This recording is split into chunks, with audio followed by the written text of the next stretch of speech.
So my name is Egbert Willems. I'm one of the directors of Cliff Equine here in Lawton.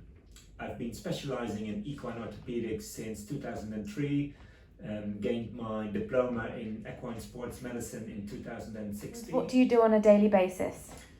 So my day mainly consists of looking at horses with lameness or poor performance problems. I specialize in horses with back problems, forelimb lameness, shoulder lameness, trying to find out where the lameness is located. We do imaging to localize it further, come up with a diagnosis and a treatment plan. So tell me a bit more about that treatment. How do you go about treating those horses? So treatment of equine orthopedic cases may involve lots of different treatment modalities. This can include injections with steroids. We will consider injections with platelet-rich plasma or IRAP. We can consider stem cells.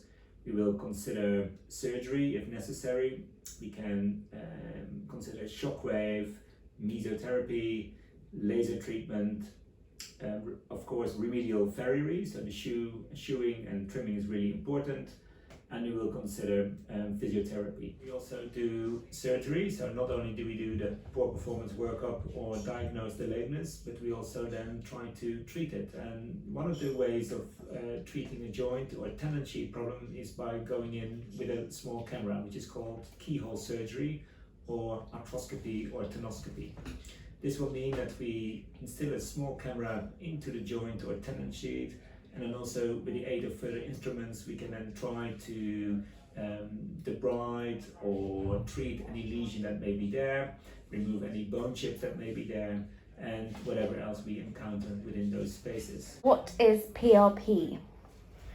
PRP is one of our treatment modalities that are derived from the horse's own blood. That means that we take a sterile blood sample from the horse and process that so that we are able to inject that back into the lesion under ultrasound guidance.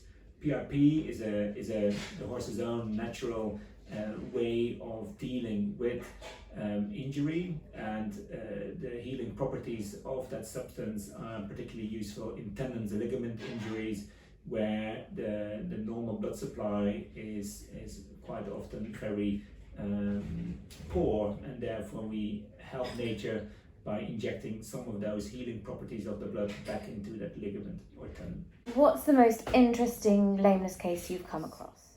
Well, I would actually like to say every case that I see on a daily basis excites me, because I want to make sure that we get to the bottom of that problem and get that horse back to soundness. I know actually one particular case we have been managing now for a long period of time with our farrier Richard Chart, and this horse had a very shortened ligament, and its heels were off the ground, but with the correct help of shoeing, trimming and a remedial shoe, we were able to keep this horse sound and in high levels of competition. And that has been a very fascinating bit of teamwork, that we were sort of all working together, managing this horse and keeping it sound for it to continue its career, its successful career, I may add.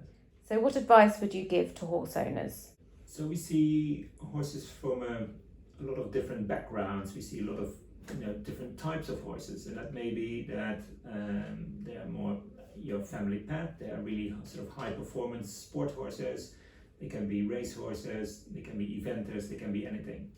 What we do see across the board is that when they suffer from a lameness, I think my professional opinion is that the sooner we are able to diagnose these and remedy whatever is causing the problem, we can have a better chance of getting these horses back to soundness. So I think that's really important, that don't just chuck them out for 6 months in the field and hope they will get better.